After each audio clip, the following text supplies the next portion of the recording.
In a perfect world, when you're a server in a restaurant, a customer is supposed to tip you 15% of the total ticket. Your job, if you want to make the most money possible, is to sell as much as you possibly can to a given table.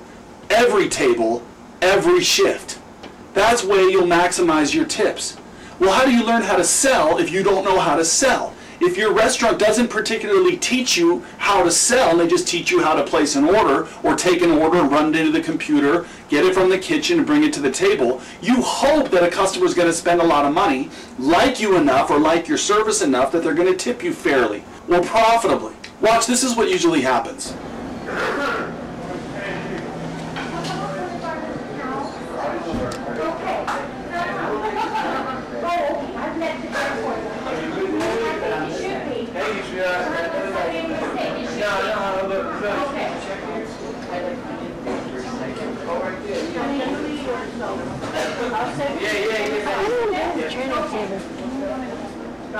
Instead.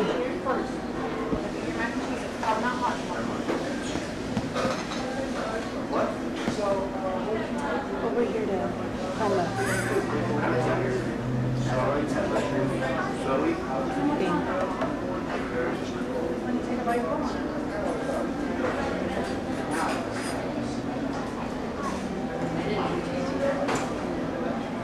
How do we change these? There should be a thing you can slide in and out. You can, but you can't get it out.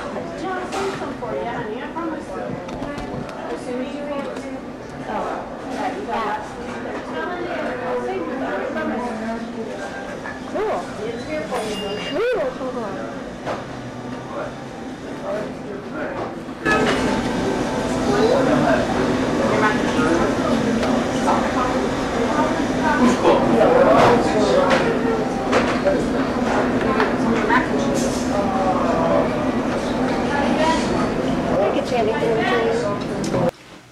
My family and I have been sitting there for 90 seconds. No one has come up to our table in that entire time. The restaurant wasn't very busy, as you could tell. It was 4 o'clock in the afternoon. It was a very hot summer day. We actually came in out of 90-degree weather.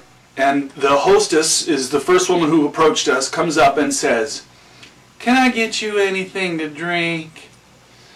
No energy, almost apologizing. "Can I get you something to drink?" So, it's 90 degrees outside. We're hungry, we're hot, we're going out to get something to eat. What if she walks up to the table, and this is the hostess, this isn't even the waitress. If the hostess walks up and has a, let's just say it's raspberry iced tea. Ice filled, it's all shiny and sweet looking in one hand, and in the other hand she's got some lemonade, raspberry lemonade, or strawberry flavored lemonade, or vanilla lemonade, or something that's not just your typical. And she walks up to the table and she says, "It is a scorcher out there, isn't it? I'll bet you guys are thirsty. Can I get you a raspberry lemonade or a strawberry iced tea?" Yeah! She looks at my son, and if she said, "I'll bet you came in because you're going to have a rainbow sherbet chocolate shake, or you're going to have a super duper deluxe ice cream on this such a hot day," he'd be like, "Heck yeah, I am," even though he wasn't even thinking that. He wanted a hamburger. But if she came up with that because she was trained properly, but instead, watch what I order and watch how it goes. I'll probably just drink some water. Thank you. Can I get a diet Pepsi? Sit down. Just water. Now, being like me, my son ordered water. He said, "Oh, I'll just have water." Now watch when the waitress, who was actually our server, comes up to our table. Watch how this goes. I'm going to get a grilled cheese and fries. Really? You're going to eat grilled cheese? Why do you guys eat stuff we eat at home all the time?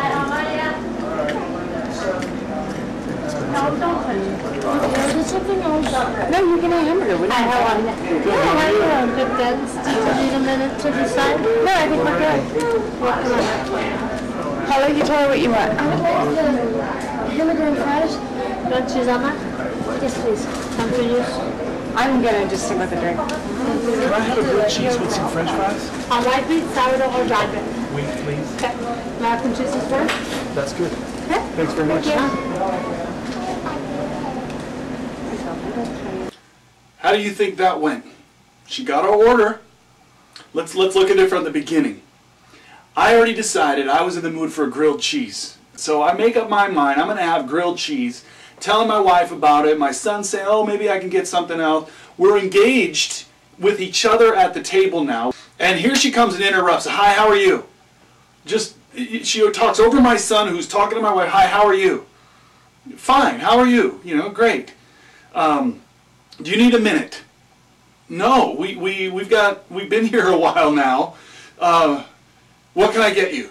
She says to my son, he said, I'm going to have a hamburger. And she upsold him. She goes, with cheese? And that cost an extra 50 cents. And he's like, yeah. So then she jumps right to my wife, and my wife says, I'm just going to have my drink. I say, I'm going to have a grilled cheese with fries. And she says, what kind of bread? You know, white wheat, sourdough, you know, whatever. Rye. Wheat sounds great. You know, that's my one healthy part. Okay, thank you. Gone. Do you know how many opportunities were missed to notch us up just a little bit there? First of all, don't interrupt. Second, she could have been more engaging with us. Kind of like what I just talked about with the, oh, it's a scorcher out there. Can I get you more for your drink? Or I'll bet you're going to have an ice cream at the end of your meal. You know, something that gets us to say, yeah, that sounds good. I order my grilled cheese with fries, and she went on to the list of breads when she could have said, would you like me to have the chef put a fried egg on that? Would you like me to have the chef put some jalapenos on that? Would you like me to have the chef put some sliced tomatoes on that? Would you like some fried zucchini with that? Anything else that might cost me more money but would be so small and appealing, or at least it would sound appealing if she suggested, would you like me to have some sliced tomatoes on that? I'd be like, sure. She could have charged me an extra $1. When my wife didn't want anything, she could have said, you sure you don't even want a small salad? Nothing. She didn't say that to me either. Would you like a salad? I ordered crap food, and she could have offered something healthy and upsold me a little bit, done an add-on. Oh, we have a great fresh salad back there. You want me to fix you guys one? You can split it. Yeah, okay. My wife probably would have said, okay, that sounds great. But no, she didn't. Just took our orders, and she gets to my son, and she upsold him, like I said, and then that was it. Gone. Didn't mention dessert. But when we finished eating and we were all full, that's when she's got the check in hand, and she says, can I get anybody dessert? No. Because I wasn't thinking about dessert. I was thinking I want to fill up on this fries and grilled cheese. And my son had a monster hamburger. She could have gave him a little heads up and said, hey, don't eat all of that. Don't eat all your hamburger. I'll bring you a chocolate sundae. How does that sound? I'll bring you a chocolate milkshake. How does that sound? I'll bring you a slice of pumpkin pie with whipped cream on top. How does that sound?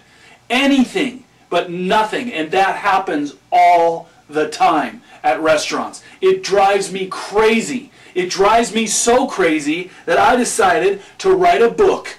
And it's called Waiters Tips: Street Smart Approaches to Customer Service, Salesmanship, and Success. If you're a server and you read what's in this book and go do what it tells you to do, you're going to make more money immediately. You will be able to upsell and notch up every ticket at every table that you serve. Wouldn't that just be awesome to be able to make more money? I was a waiter for 10 years. I know what I'm talking about. When they used to have the competitions in the kitchen, who could do the most upsells, who could sell the most specials, that sort of thing, guess who used to win? I used to win movie tickets or pizzas to take home, whatever. So you could read it in one sitting, and the very next shift you can go make more money. If you're the restaurant owner, you can give this to your staff members. They can read it and immediately start to sell more food and beverage for your establishment. Get this book and read it. It's only $9. You will make it back in your first shift. In this book, I talk about when you're slammed, how do you still maximize all your sales? How do you deal with jerk coworkers? I talk about it. How do you deal with a chef who doesn't get that you're a human being? I talk about it. How do you deal with families and large groups? How do you make the most money and still maintain your calm, cool, professional demeanor and make the most money you possibly can? It's all in here. It's only going to take you one sitting to read through this book, and you are going to be able to make more money as soon as you go back out on the floor.